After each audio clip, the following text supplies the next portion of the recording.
باللسان سے معاملہ شروع ہوتا ہے، تصدیق بالقلب سے ہوتے ہوئے پھر آخری سٹیپ پہ وہ ہے عمل، یعنی جو ہم نے کہہ دیا دل سے اس کی تصدیق بھی کر دی، اب عمل اس کے مطابق کرنا ہے۔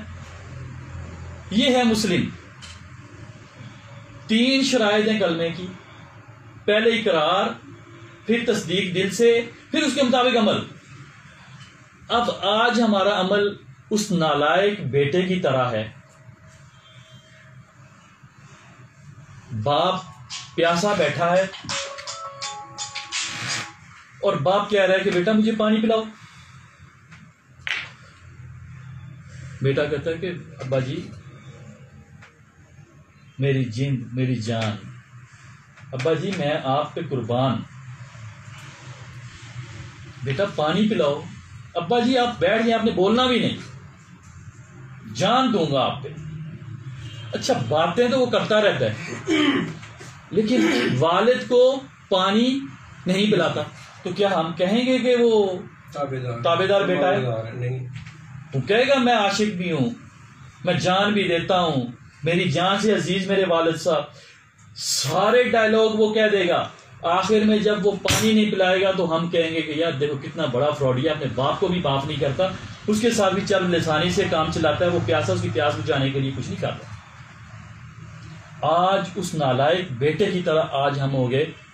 ہم آقا دو جہاں صلی اللہ علیہ وسلم ان کے عشق ان کی محبت کے دعوے دار ضرور ہیں، مگر جو خصوصیات میرے نبی میں تھی وہ اپنانے کو تیار نہیں۔ جن چیزوں سے انہوں نے روکا ان سے رکنے کو تیار نہیں، جو عمل کرنے کا حکم دیا ان کے کرنے کو تیار نہیں، اس کے باوجود ہی ہم اللہ کے رسول سے ہماری محبت ہم تو جان دے دیں گے۔ آج اس بیٹے کی طرح ہماری حالت ہو چکی ہے۔ تو اسی طرح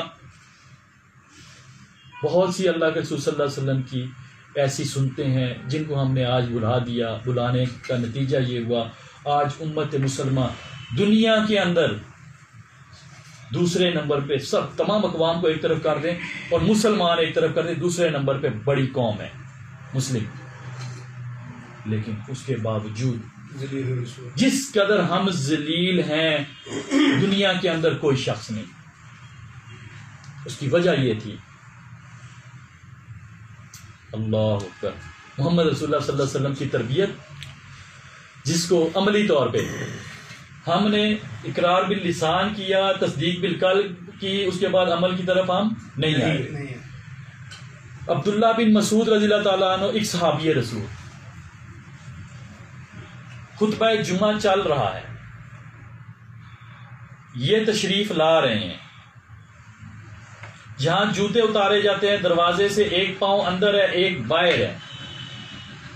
آقا دو جہاں صلی اللہ علیہ وسلم اچانک کہتے ہیں بیٹھ جاؤ۔ اب سوچتے ہیں کہ جو پاؤں اندر ہے وہ باہر رکھ کے بیٹھتا ہوں تو حکم کی عدولی ہو جائے گی، جو باہر والا ہے اس کو اندر کر کے بیٹھتا ہوں تو پھر حکم نہ مانا۔ کیا کیا کہ ادھر ہی جوتوں کے پاس ہی بیٹھ گئے۔ آقا دو جہاں صلی اللہ علیہ وسلم کی اچانک نظر پڑتی ہے، فرمایا عبداللہ ادھر کیوں بیٹھ گئے؟ کہنے لگے اللہ کے رسول آپ کے الفاظ کانوں میں پڑے، جس حالت میں تھا وہیں بیٹھ گیا۔ اللہ کے رسول صلی اللہ علیہ وسلم مسکرائے، کہا عبداللہ وہاں ایک شخص کھڑا تھا اس کو میں نے کہا بیٹھ جاؤ، تم اندر آ جاؤ۔ یہ ان کا عمل تھا کہ اللہ کے رسول صلی اللہ علیہ وسلم کے یعنی کہ اقرار باللسان انہوں نے کیا ہوا تھا، تصدیق بالقلب بھی کی ہوئی تھی۔ عمل کیا تھا کہ جب سن لیا بیٹھ جاؤ، یہ نہیں پوچھا کہ مجھے کہا یا کسی کو اور کو کہا، بیٹھ گئے۔ تو آج ہماری حالت یہ ہے کہ ہم سننے کے باوجود نہیں میں سنیا ہی نہیں، یہ فلانے واسطے کیا ہوئے گا، یہ حکم اس کے لیے ہوگا، یہ میرے لیے نہیں، یہ اس کے لیے ہوگا۔ یہ نہیں کہ آج ہم نے 2 شرطیں کلمے کی پوری کر دی، تیسری شرط کو پورا نہیں کر رہے دنیا بھر کے اندر، اور اس کی وجہ سے پھر سزا ہمیں کیا ہو رہی ہے؟ وہ سزا یہ ہے کہ آج دنیا کے اندر مسلمان پیسے میں بھی طاقتور ہے، طاقت میں بھی، پاور میں بھی، افرادی پاور میں بھی، ہر لحاظ سے مسلمان بہت اونچائی پہ ہیں، لیکن ذلت کا توق ان کے گلے کے اندر پڑا ہوا ہے وہ نہیں نکلتا. اور اس کی صرف ریزن کیا؟